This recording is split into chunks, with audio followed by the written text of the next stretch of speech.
The team played pretty well on the field. It had some success while he was the owner, but it ran into all sorts of financial trouble. He ended up taking the team into bankruptcy court and ultimately selling it for a world record price.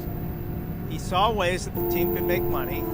He increased the revenues, but he took a lot of the money out of the team for his own personal use. And by the time he ended up divorcing his wife, all the records became public.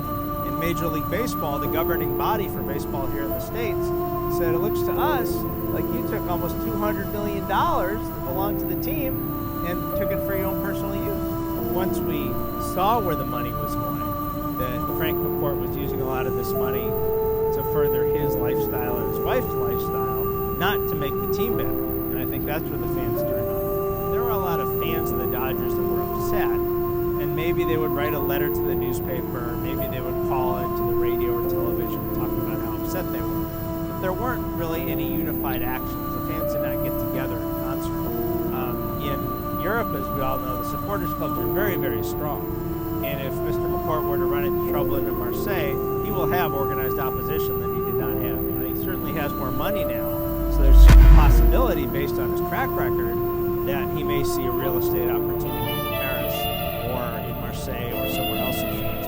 We just don't know. Signer la pétition chng.it/. One former Dodgers executive once said that Frank McCourt was more stubborn than an army of cockroaches. One former exec said that he used the Dodgers as his personal credit card. He once had to take out an emergency personal loan just to make payroll. He lied to Dodger fans about how much he was going to spend on players, and a lot of the money that he did spend went to terrible contracts like Jason Schmidt, Andrew Jones, and Juan Pierre. He abandoned international scouting and signing players in Latin America, Japan, and other baseball-rich countries around the world. He rejected blockbuster trades that would have given the Dodgers their best chance to win the World Series because he said he couldn't afford it. He was once sued for negligence after a fan was beaten into a coma at Dodger Stadium. He used the Dodgers Dream Foundation charity to pay his friends. He once used the Dodgers' money to hire a Russian sidekick to watch games and think blue and channel his energy towards the players to help them win games. Under him, the Dodgers' attendance plummeted to historic lows. His wife announced their divorce a day before the NLCS. A week later, he fired her from her position as the team's chief executive and changed the locks to her Dodger Stadium office. He paid off the largest divorce settlement in California history. He bankrupted the Dodgers, and then, without ever spending a dime of his own money to buy the team, walked away with nearly $1 billion. This is the story about how a man sunk Dodger blue into the red and ended up with more green than anyone could have ever imagined. Strike three. Dodgers have won it all in 2020.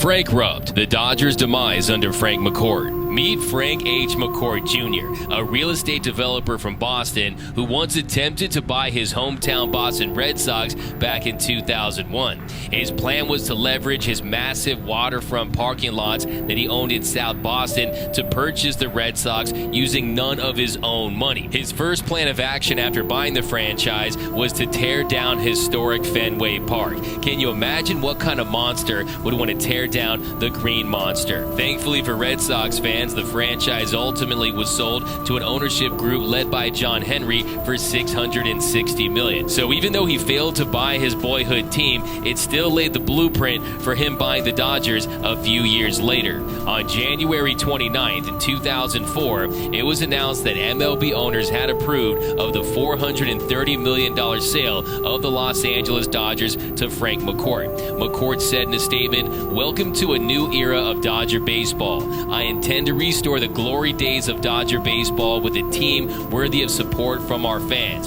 We've committed to not just buy this team, but to win a world championship."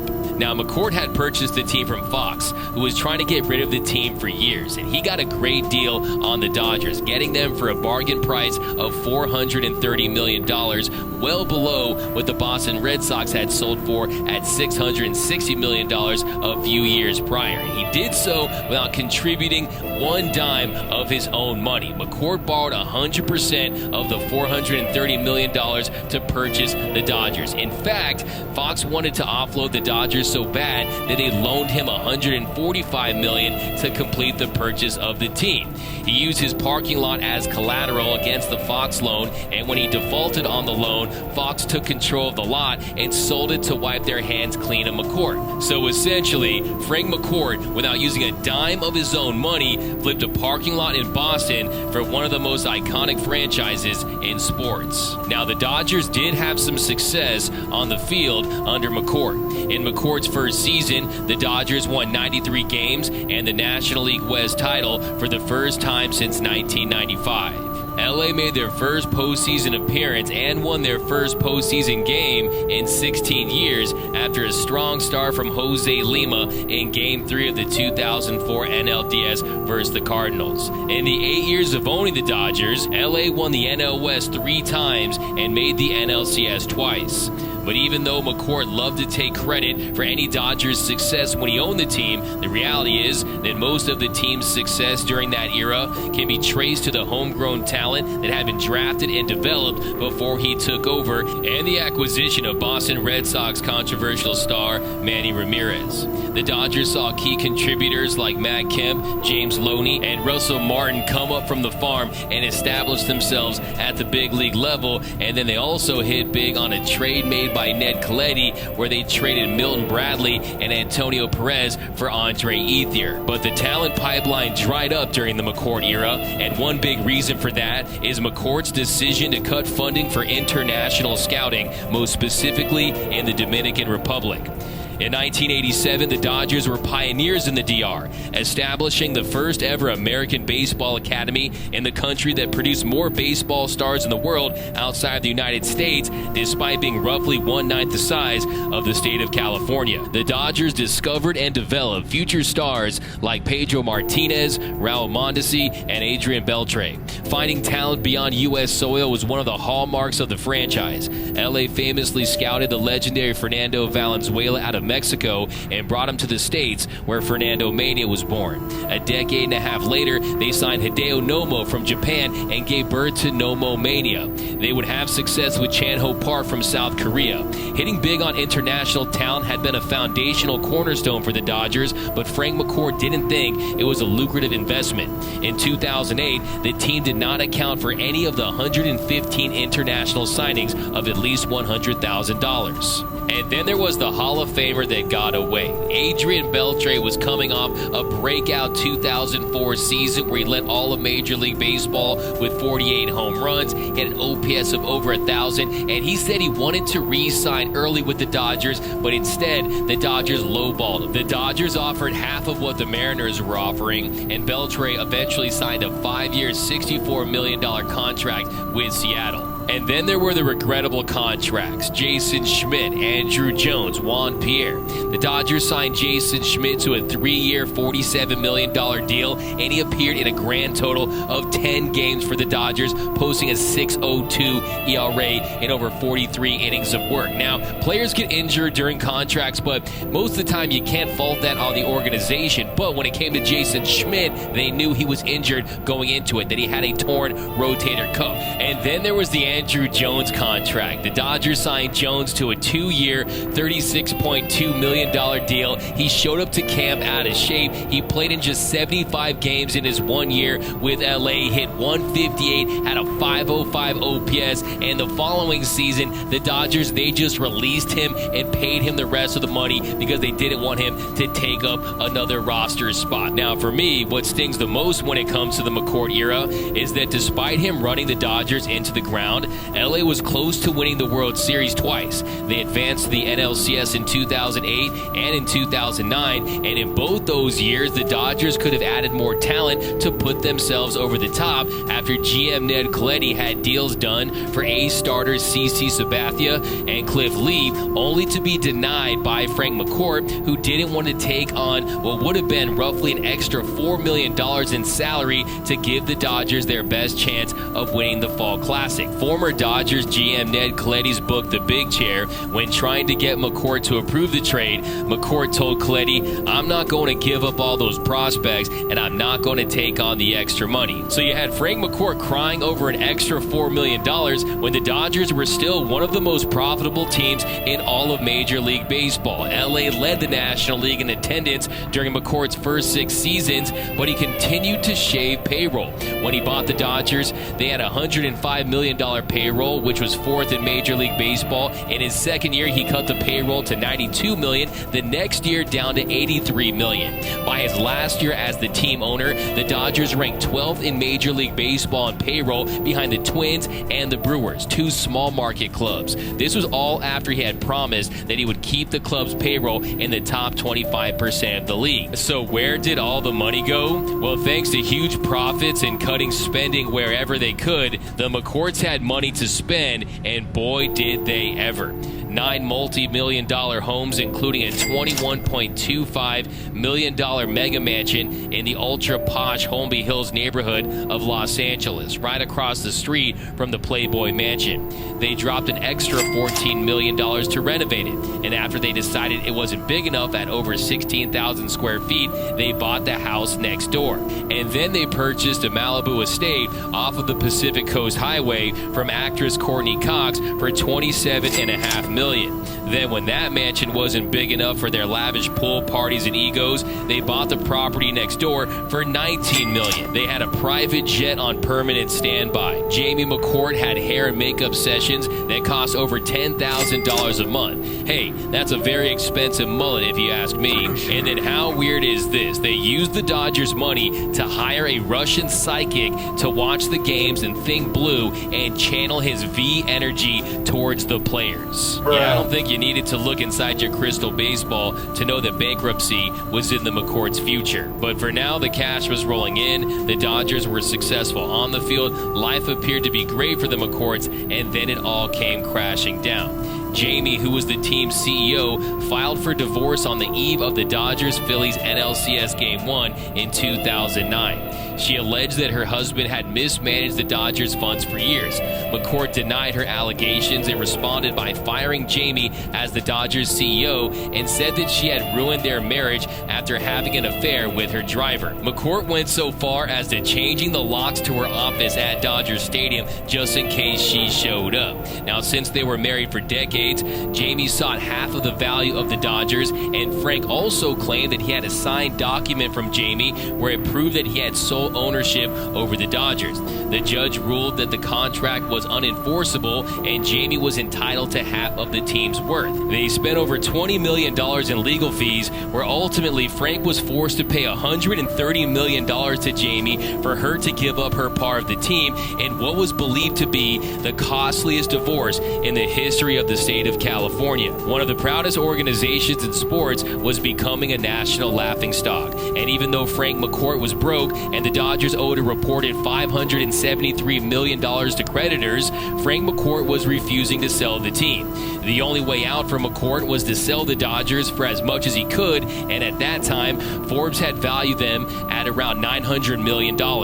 But Frank had a silver bullet in the Dodgers TV deal. The Dodgers TV deal was set to expire at the end of the 2013 season, and it was seen in the industry as potentially one of the most lucrative TV deals in sports. So all McCourt had to do was buy himself a few extra years, and then he could maximize his profits on the Dodgers. But that's when it went from bad to worse. From 2009 to 2011, attendance dropped by 22%, and for the first time in the 62 years the team shared the Southland, the Angels outdrew the Dodgers. fans threatened to boycott the Dodgers and protested. In other news now, more calls for Dodgers owner Frank McCourt to sell the team. Today, protesters gathered near Dodger Stadium demanding that fans boycott the game against the San Diego Padres. I'm still a Dodger fan, but I don't want to support McCourt at all. I wish I could meet him in person just so I could just plead with him. Please, just sell the team. You lost, man. No one wants you here. Just sell the team, cash in, and go, please. Go back to Boston! Go back to Boston!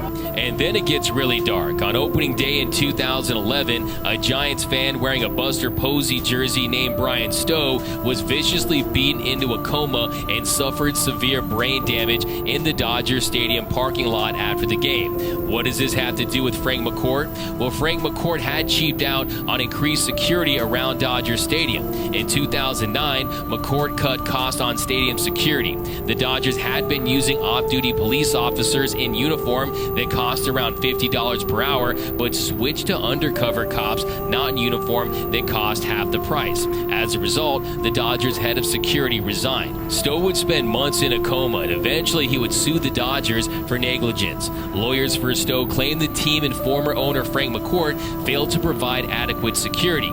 Now, they found the Dodgers were negligent but absolved McCourt. Now, this is when MLB Commissioner Bud Selig appointed an outside monitor to oversee the Dodgers' expenses. McCourt was furious. He even called the commissioner un-American. With the league now having first-hand access to the Dodgers' books, it became clear how much McCourt was leveraging the franchise and that he wasn't in a position to own and run a Major League Baseball team. McCourt took out a big multi-million-dollar loan against future season ticket sales and even charged the Dodgers $14 million a year to rent their own ballpark just to keep the organization financially afloat.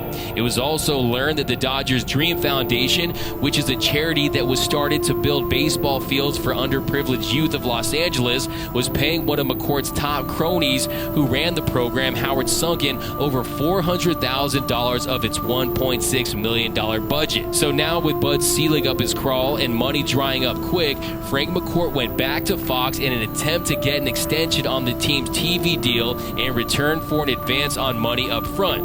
LA was making upwards of $40 million a year on their current TV deal, but once it expired in 2 years, McCourt could create a bidding war for the Dodgers' new TV deal and accept the highest offer.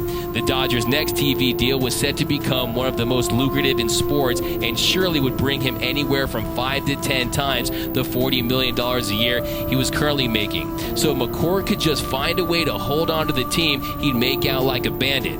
So what McCourt did was he went to Fox and tried to borrow money from them against future TV deal earnings, and Fox said, hell yeah, we would love to take on the rights to broadcast Dodger games off the market to avoid having to get into a bidding war with other networks. So Fox and McCourt, they agreed in principle to a new 20-year television deal worth $3 billion starting in 2014 that would have increased the Dodgers' annual TV deal from $40 million a year to $150 million a year. Of the $3 billion, McCourt was set to get $385 million in advance and use $200 million for the team and use the rest to deal with the divorce. But that's when MLB said, not so fast. Nice try, but we're not letting you use Fox as your get-out-of-jail-free card. MLB Commissioner Bud Selig rejected Frank McCourt's proposed deal with Fox Studios and the Los Angeles Dodgers. The league would go on to claim that McCourt took $189.16 million out of the team for his own personal use,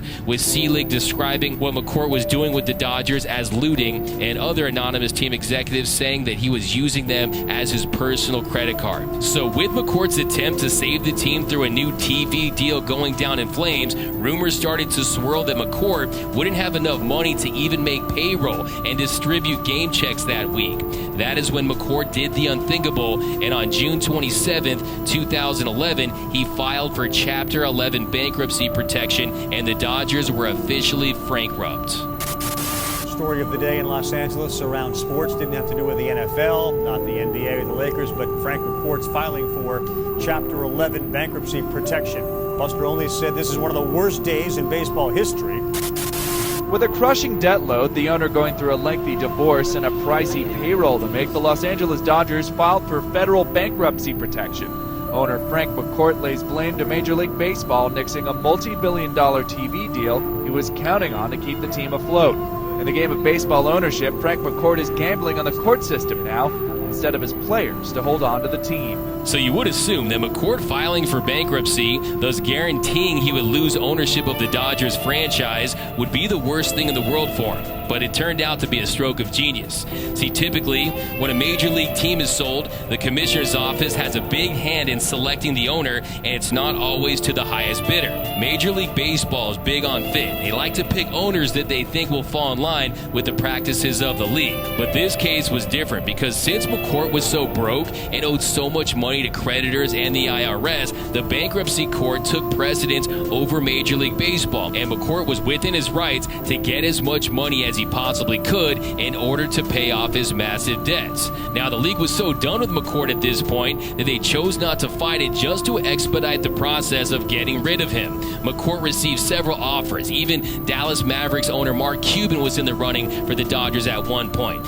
But before the start of the 2012 season, McCourt gave his list of potential buyers to Major League Baseball, and they cut that list down to 3 finalists who would be allowed to bid on the Dodgers at an auction. First was Stan Kroenke, the owner of the Denver Nuggets, the Colorado Avalanche, the premier soccer club Arsenal, and of course he's well known in Southern California for bringing the Rams back to LA. Then there was Stephen Cohen, the hedge fund manager who purchased the New York Mets in 2020 for $2.4 billion.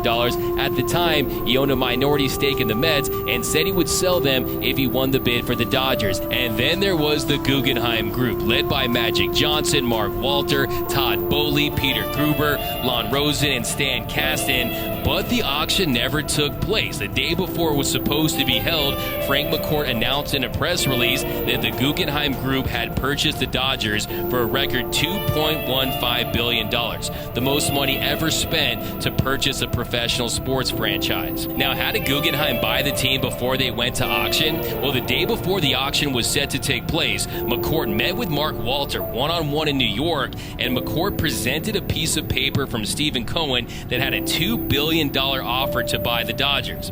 Walter countered by offering him $2.15 billion plus an interest in the land surrounding Dodger Stadium if McCourt and his partners wanted to develop it. It was a take it or leave it deal from Walter, and McCourt and Walter shook hands and agreed to the deal. After paying off his debt and the IRS, McCourt nearly took home close to $1 billion.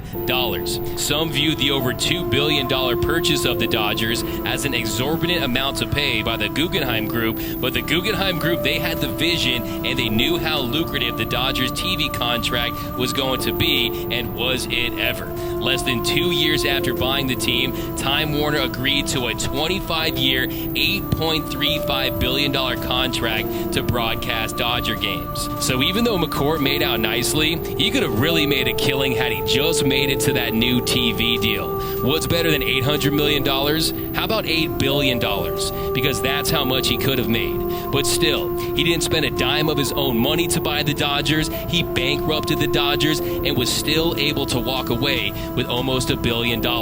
You hate to say it, but McCourt just might be a McGenius. Since the ownership change in 2012, the Dodgers have won more games than any franchise. They won 8 straight division titles from 2013 to 2020. They set a new franchise regular season record twice with 106 wins in 2019 and in 2021. They made the postseason 9 times in 10 seasons. They've outspent every team in Major League Baseball save for the Yankees. They re-emphasized the importance on international spending and scouting. They've built one of the elite farm systems in all of Major League Baseball. They've won 3 National League pennants, and in 2020, they ended the franchise's 32-year World Series drought by beating the Tampa Bay Rays in the Fall Classic. But let me know down below in the comment section, what was the worst part of the Frank McCourt era, and do you think that McCourt's actually a genius, or was he just a terrible owner that got lucky? Let me know down below.